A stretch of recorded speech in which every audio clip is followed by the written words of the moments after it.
Greetings, cringers. Alolan Raichu is one of the Pokemon I've wanted in the game since watching Pokemon Sun and Moon 2 years ago, and finally, she is out. And after being violated by Suicune for the better part of 2 months, hopefully the addition of Raichu brings a breath of fresh air to the game. Oh well, it's not as if we should be surprised by something like this. In fact, it's almost ritual that new releases are broken. I can't imagine why.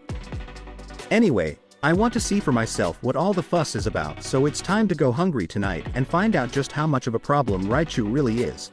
But first, I should go into practice mode to figure out how to play this thing because I have absolutely no idea what it does. You know, what's the worst that can happen?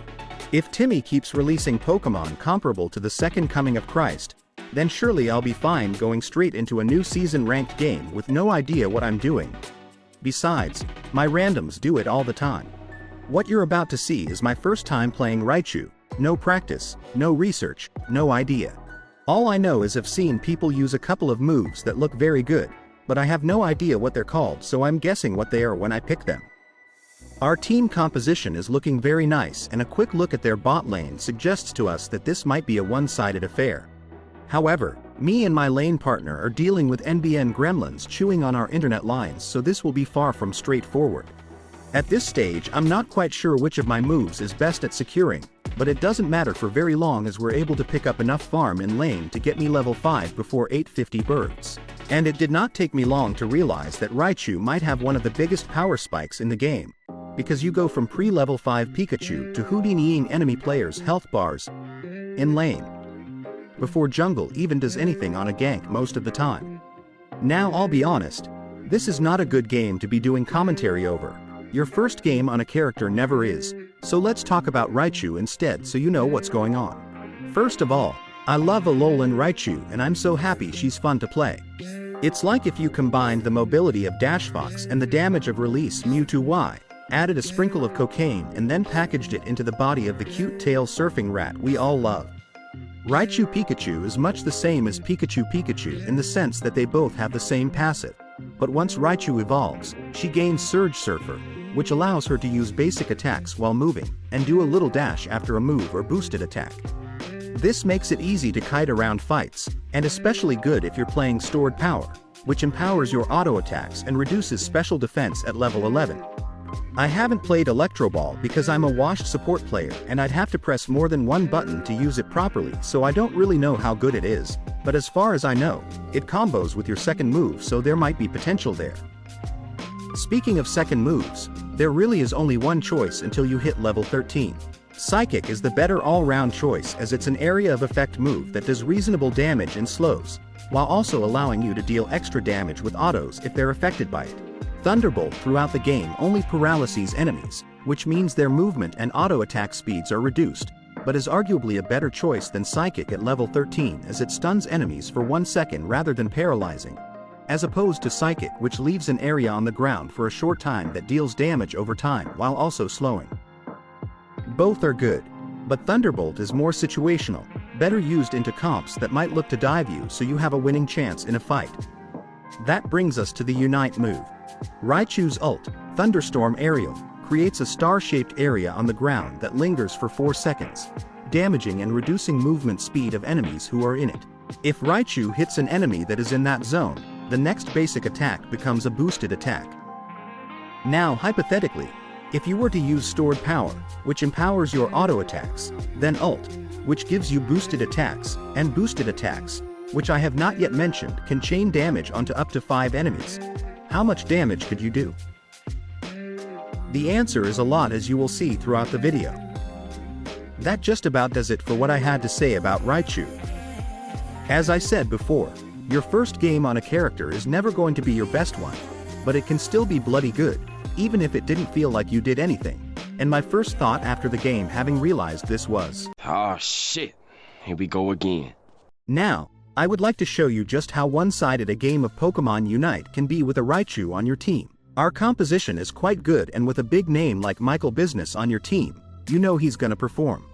Our lane has a slight advantage in the early game compared to the enemy team composition. so it comes down to who can secure more contested farm and get their Raichu first.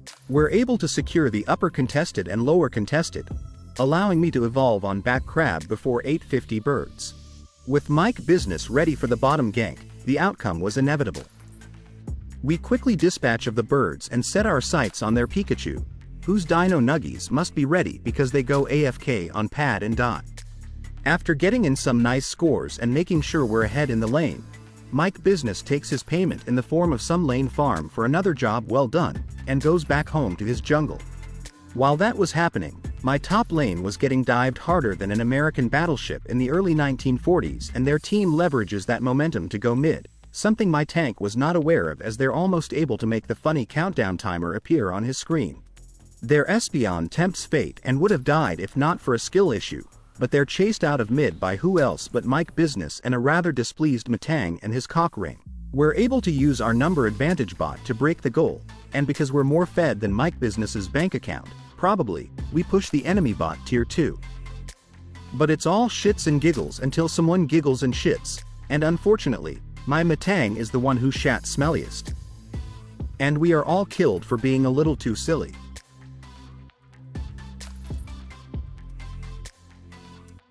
They're able to break our bot goal, and set themselves up for a free Registeel as we go top to say hello to Reginald Lecky. We're able to break the top goal while my Mamo and his infinite rip takes Lecky. But as we're about to go and help, their team comes top to try and stop us.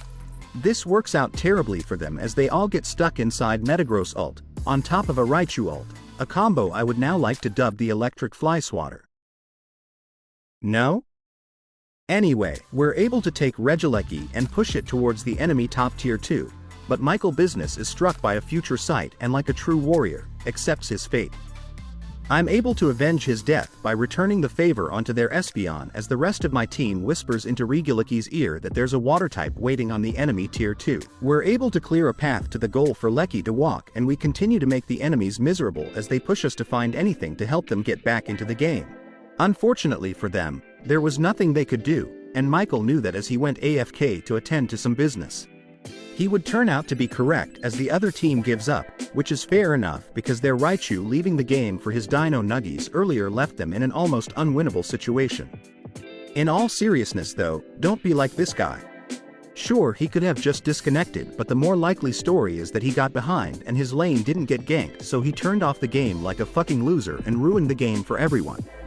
Regardless, close to 60,000 damage for the first 5 minutes of the game is pretty dominant considering I had one less enemy to damage farm. But next game would prove to be a lot more difficult. Here is a fun fact for you. I played 14 games of Raichu to get enough footage for this video. These games were all in duo queue, so we were matched into a duo on the opposing team. Of those 14 games, the opposing duo played comfy +1, 4 of those games. That means in almost 29% of games, we had to deal with dangerous Pokemon running around with a get-out-of-jail-free card on them, which isn't good for a squishy Pokemon like Raichu. However, up until this game, we had won every single time the opposing duo picked Comfy. I would be starting this game in the jungle, and my goal is to try and put a lane as far ahead as I can, to try and offset the almost inevitable train wreck in the other. Thankfully, Raichu's jungle clear is very fast, so fast in fact that you need to wait until just before 9:45 to kill your Xatu, otherwise you won't be leaving jungle level 5. I get to bot lane just in time to watch their Phantom get sent to the top of my screen, but top lane drew the short straw and Zoroark cleans them up with ease. This just means that to stay ahead, we need to press the issue in this lane, or that momentum in top lane can very easily manifest itself in bottom lane as well. Fortunately, we're able to remove the enemy players from bot lane after 850 birds, but I'm too low to stick around and my jungle is coming up, so I opt to go home. My top lane is still getting violated, but there is absolutely no chance I'm going anywhere near that Zoroark.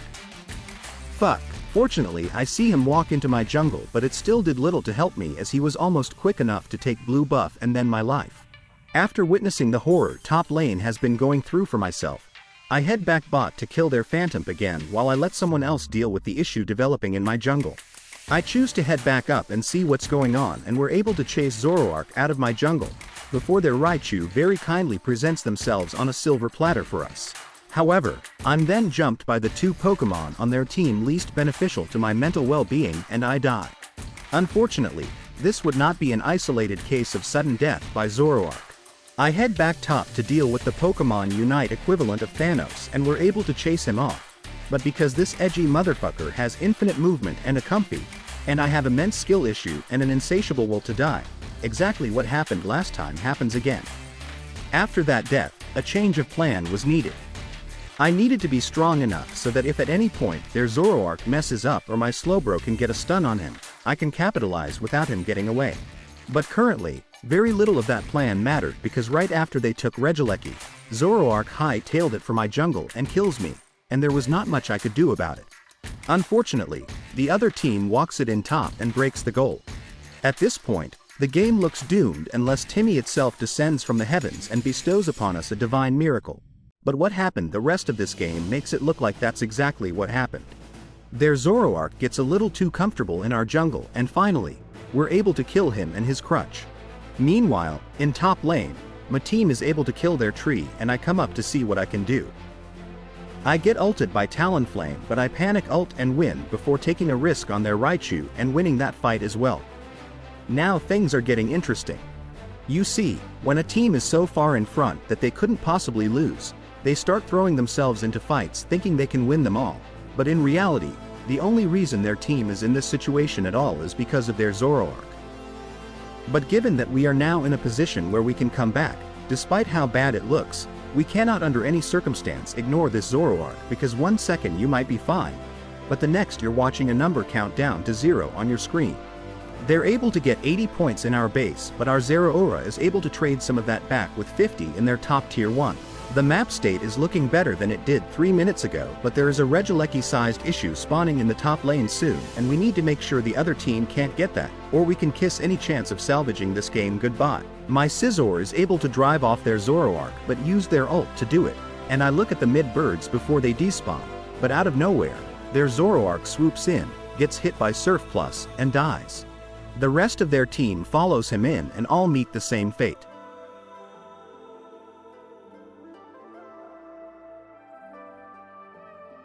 This leaves us with their whole team dead, and Regieleki wide open for the taking. This game went from basically unwinnable to anyone's game in the space of 4 minutes, and all we have to do to win is make sure we are the ones to slay the green silly string. I am acutely aware of the Zoroark so I hang back a bit, but the last thing I was expecting was for him to be there, but my Slowbro misses their ult and they get away. It seems I'm public enemy number 1 though as Talonflame is able to isolate and kill me, leaving my team without its biggest source of damage. Slowbro somehow manages to ult tree through their Zoroark, but my Scizor is able with Comfy to live by the slimmest of margins and make an impact on the fight, but Zoroark is able to live a light breeze away from death as well because of his Comfy. It's just my team versus their Zoroark as they start hitting Ray. I finally respawn and their Zoroark tries one last time to do something about my team, but is once again thwarted by Slowbro and killed. My presence in the fight meant that anybody approaching doesn't live very long and against all odds, we're able to take Ray and have a clear path to score. At one point, this game looked unwinnable, but it doesn't matter who leads at 5 minutes, 7 minutes, or even 9 minutes into the game. It only matters who leads after the 10th minute, and contrary to any point throughout the game, it was us who led after the 10th minute and kept our 100% win rate against Comfy alive. Now, I was going to leave this video there, but I felt that leaving Electro Ball out would be doing a disservice to Raichu, so I played a few games, and I'm glad I did because this might be one of the funniest moves in the game. However, through my extensive research, I found that stored power beats Electro Ball in a 1v1 pretty much 100% of the time and you struggle even more against Dive than normal. But all of that pain is outweighed by the joy of stacking 3 Electro Balls in a bush and watching an enemy walk into it and kill themselves. It was hard to get footage for this moveset because since recording my initial Raichu games, people seem to have developed a disdain for the cute rat. This is only because the stored power moveset was developed for sadists, but Electro Ball, while annoying, is actually quite balanced. Of the 5 games I played, this was the only game where I didn't have a troll and wasn't being perma-dived by dangerous animals. I would start the game off in the jungle looking to path to top lane to help our Stinkatink get ahead. But when I got there, there wasn't much left for me to do as we just walk up to the goal and score. Their jungler would see this and come to top lane, but he was too late as we'd already taken 8 50s, and soon thereafter I would be sending both top laners back to base with 1 stone. After making their top laners look like 5-year-olds on their mum's iPad, I go back to clear jungle before the mid-birds spawn, and when I get there, I find that their top laners still haven't learned their lesson, so we take away their Xbox for a week. I head bot to do a welfare check on my Meowscarada and Psyduck because they're against some pretty good players, and it seems like they're doing alright, so I head to the shops to get some Unite move and set up for the basement Reggie. With Electro Ball, I'm able to turn the area around Reginald Rock into a minefield, making it difficult for anyone to get close without taking considerable damage, and it seemed to work as it chipped Touchy-Feely over here enough for us to arrest and charge him for sexual assault, and my team can just walk in and secure it with ease. We linger around in the bottom lane for a while, exchanging kind words like, "You're looking great today," and "I hope you're having a pleasant day," before it is all broken by their Talonflame having what I can only describe as a seizure on the sticks and whiffing their ult completely. My team found this rather displeasing. We would use this indiscretion as an excuse to push their bottom pad, but one thing led to another and it didn't go very well. Fortunately, my Hoopa had ult to counter the counter push, and we were able to walk over and break their goal. The enemies would continue trying to fight us because the next Reggie was spawning bot, but considering this game was turning into bot lane Aram, the other team wasn't strong enough to contest. But still, they tried, but we drove them back and took Registeel. And then the sudden realization that I was playing jungle and only level 11 at 345 hit, so I went back to the shops to get some levels. I would emerge level 12 back into the bot lane where literally the whole game had been played from 7 minutes with the other team trying to push our goal, but a couple of definitely not suspicious hammer-related deaths in the area deterred them. I would then go back shopping for my level 13, by which point Ray had spawned and I hatched, one might say, a dastardly plan. I stacked their top L bush with electro balls, waiting for some unfortunate soul to take the jump pad and land in them, and sure enough, I spot someone jumping over while I'm camera panning. So I fire a thunderbolt in there and kill what I can only assume was a full health Cramorant prior to taking that jump pad. From this point, there wasn't really a big fight. I tried doing the funny thing again, but my team was too pushed up for it to work. We would continue to pick them off one by one, but they would get one more somewhat coordinated fight in around Ray before we pushed them back.